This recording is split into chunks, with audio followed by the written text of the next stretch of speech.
Hello everyone, welcome to another sophisticated Saturday where together we work through my to-do list and get stuff done around the house. I'm starting off by doing a little bit of meal planning, looking through my recipe binders. I have this pile of recipes that I want to try. Some of them, I just sort through it. Some of them are recipes that I've made that I need to get into a digital version and then print into my favorite recipe binders. I have the dessert one out here because I'm trying to pick out some desserts that I'm going to make soon.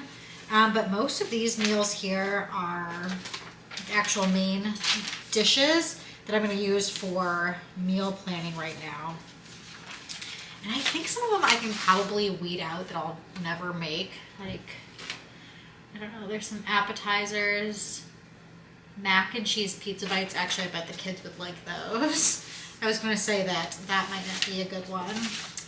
But I have like our favorite balsamic vinaigrette dressing is actually the name of it. It's from All Recipes. That one needs to be digitized. There's a French fry recipe that needs to be digitized. So I'm going to start and make some piles.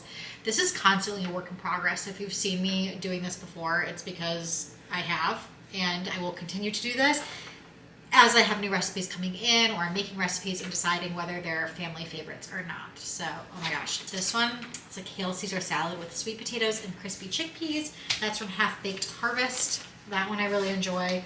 But a lot of these are magazine clippings that are things I want to try. I've made this vegetable stir fry before. I don't think it's anything to write home about, so that's gonna go away. Lobster salad in little lettuce cups. Like, I just have to be so realistic. Am I really gonna get lobster and make it? Probably not.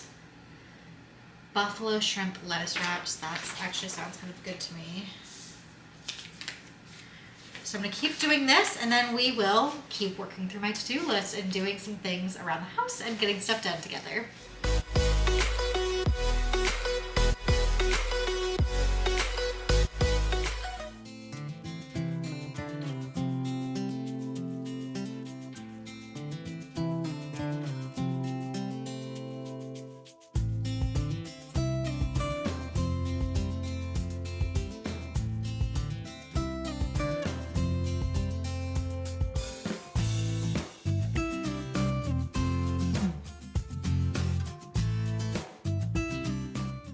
I don't know what happened last night, but I did not get all of the dishes put away, and then we had breakfast on top of it, so I had Henry's dirty tray from his high chair to clean up.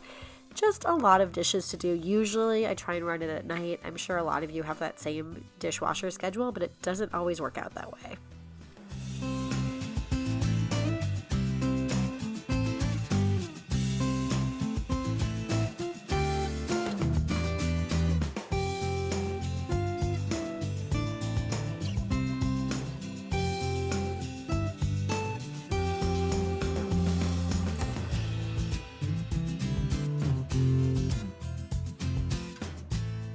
I've also really been trying to switch to a wood cutting board instead of using a plastic one. A lot of people have been saying that plastic cutting boards, you get a lot of microplastics in your foods, so a wood cutting board is better. I still have not been brave enough to use raw meat on it, so it's pretty much been for veggies and other things, but it is already starting to really wear away on the top, and obviously it shows all of the different knife marks. I saw some weird Instagram ad for a stainless steel cutting board because it was saying, glass cutting boards dull your knives, wood ones aren't sanitary, plastic ones you get microplastics, and then it was advertising for this stainless steel one. I feel like it would still dull your knives, but I know you use metal to sharpen your knives, so maybe it doesn't. I would love to hear from you if you have experience with that, or have like a type of cutting board that you swear by and a reason why, or like a method of cleaning or anything like that, or keeping your knives sharp. Let me know, because I'm trying to figure that out and move away from plastic.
The other thing I'm doing this morning is trying to scrub the stainless steel sides of my pans. These are nonstick pans, and then the outside is stainless steel. I think the brand is Viking. I got them at the Nordstrom sale, and they do perform really well, but I am just having so much trouble with the coloration on the outside. So I was trying everything like Barkeeper's Friend. I have a Scrub Daddy paste. I'm not sure exactly what that's called. I pulled out my soft scrub and gave that a try. I know a while back, gosh, this has been so long. I think it was before I got married. I tried using ketchup because I think that was like a natural way to get rid of some of the stains off of stainless steel pots and pans. It didn't work this time, but it did work last time I did it. So maybe it was a different type of stain, but that's always a method that you could use as well.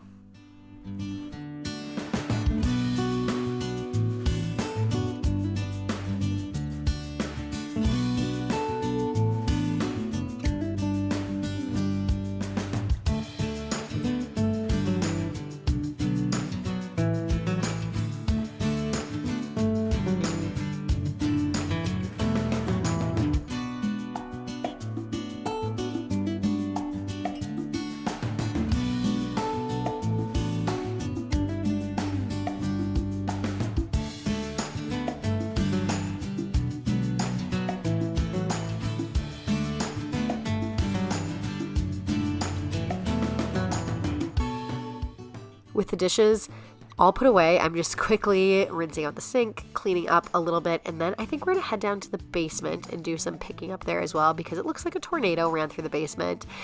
As the weather gets a little bit colder, we're spending more and more time in the basement. I did already post a video decorating for the holidays, although I filmed this before that, so if you want to check out my video decorating for Christmas and Hanukkah, because we are a blended family, that is already up on my channel, but you can see when we were up in the kitchen that there's still some fall decor out in this video. But the rest of my videos from here on out should have some seasonal decor as we move into the colder months. What I was trying to say is we're spending more time in the basement, less time outside, so the basement gets just a little bit messier, and we try and have a really simple system, especially for this train table area. We have 2 bins for train parts, trains, all of the little accessories, and then 1 for magnetiles, although our magnetile collection is growing. And then we have a large IKEA unit on the back wall that is half full of toys, half full of other stuff, some stuff for like gift wrapping or backup organizing supplies, things like that. But all of those toys get ripped out, little things get left everywhere, and as you can see, the kids were still playing with their Halloween buckets. But you know what?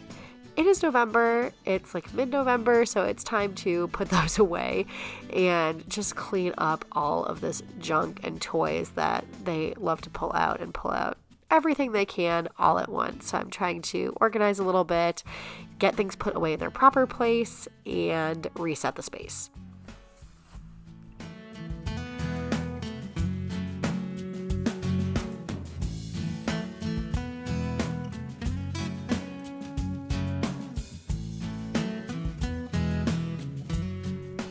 So about quarterly, I would say, we have somebody come and clean our house, and I love when they come. They do like a really nice deep clean of the house. It's a couple people, and they just tackle the whole thing top to bottom, but not quite bottom because we have them skip the basement just because it doesn't get as much use, and it's not that hard for us to clean the basement. It's really just giving it a vacuum. The toilet down here does get pretty gross because we don't use it often enough. But other than that, it's like wiping down windowsills, baseboards, the little kitchenette area. Really, again, doesn't get used. Every now and then we'll do something there, and after I do something there, I just wipe it off.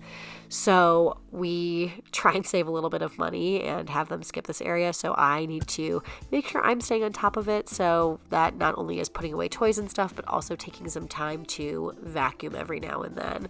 Also, it's really nice to prep and reset this space as we move towards the holidays and both of my boys' birthdays, and we're trying to figure out what other toys or big things that we want to ask for Henry's first birthday, for Christmas and Hanukkah gifts and things like that. We have this little climbing triangle. We used to have a teepee in the corner there, and that broke, and we're trying to fix it, but I don't think it was a really expensive purchase. I think it was part of a like Hanukkah gift exchange where it was maybe $30 or less. So I don't know, it might be kind of a lost cause. So we're thinking of getting him a play kitchen, or both boys, like a play kitchen and a workbench down there. So it's helpful to get the space clean, to measure and try and figure out all of that and what we want to do. With all of the fall activities, we had such muddy and dirty shoes. We all had a pile of shoes that we wore to the pumpkin patch and got them just covered in mud. We went on a night when it was raining, so it was so muddy and gross. So I really needed to wash everybody's shoes, my shoes, Owen's shoes, and Jim's shoes. We tried to keep Henry in the stroller as much as possible. Owen's shoes and my shoes, Owen had Allbirds. They're like cute little baby Allbirds, and they were pretty easy to wash. Even though they're like a wool, they're still machine washable. I just looked it up on their website. Mine are Nikes that are so old. Like, honestly, I don't even care what happens to them at this point. I don't know how many years they have made it. So I threw mine in the washing machine, but Jim's were a little bit more of like a leather tennis shoe. He was getting fancy at the pumpkin patch. So his, I did not want to put in the washing machine, but the first step that I did for all of them was take out the shoelaces and then take out any insoles that I could if they had removable insoles. And I'm going to put the shoelaces into the washing machine separately. It just kind of helps to separate things out so there aren't any like nooks and crannies that are covered by other things like shoelaces.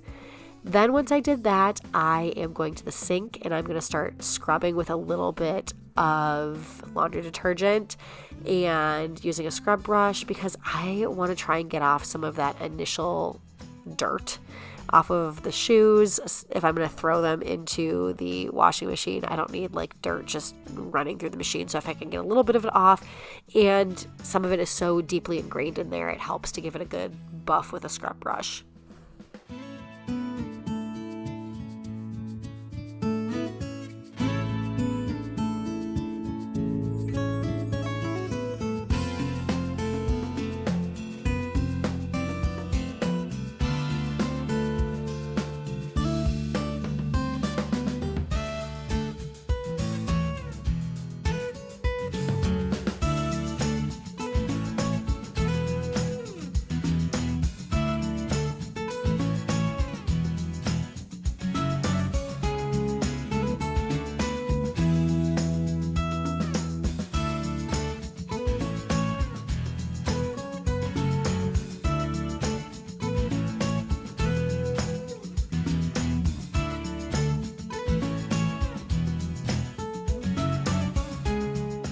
I also wanted to try out this little tool. It's like a little eraser. I tried using it on the rubber and didn't really find it to be overly useful, so I went right back to the scrub brush for Jim's shoe. I tried to focus the water on just the rubberized part of the shoe and tried not to get the leathery part too wet, but I grabbed a leather conditioner and just really went to town. I was pretty liberally applying that conditioner and just wiping his shoe off. It was a lost cause if I wasn't going to clean it. He was saying like, these shoes are done, but look at the difference between the two of those, the one that I cleaned and the really dirty one.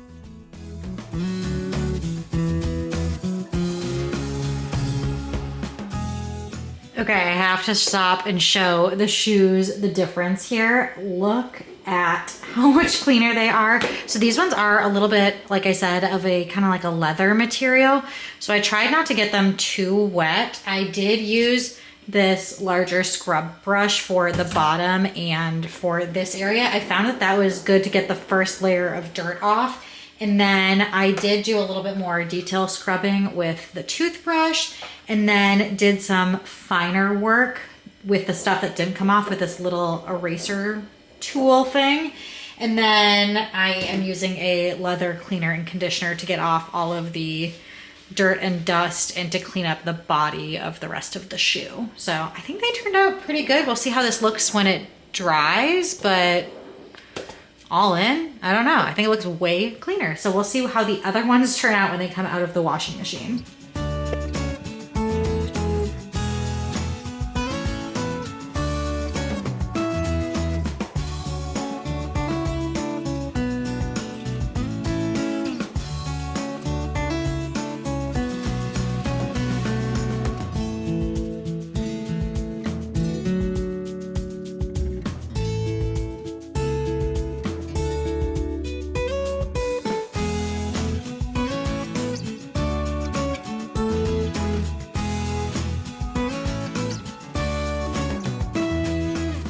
Okay, I am going to do a quick workout to kind of close out the day, the productive part of the day at least. I'm going to do a little walk, jog. I think it's like 30, 35 minutes it looks like. I just use an app on my phone and it tells me when to like run, when to slow down. It's talking right now. But I am slowly trying to like build up how long I'm running and really trying to be consistent about my workouts, which I've been really good the last like month or so. So I'm trying to keep it up, whether it's at home or going to the gym. Literally only 30, 35 minutes, so it really doesn't take that long. I want to thank you for joining me for another Sophisticated Saturday. I'm going to watch some Netflix, and until next time, I will see you all later.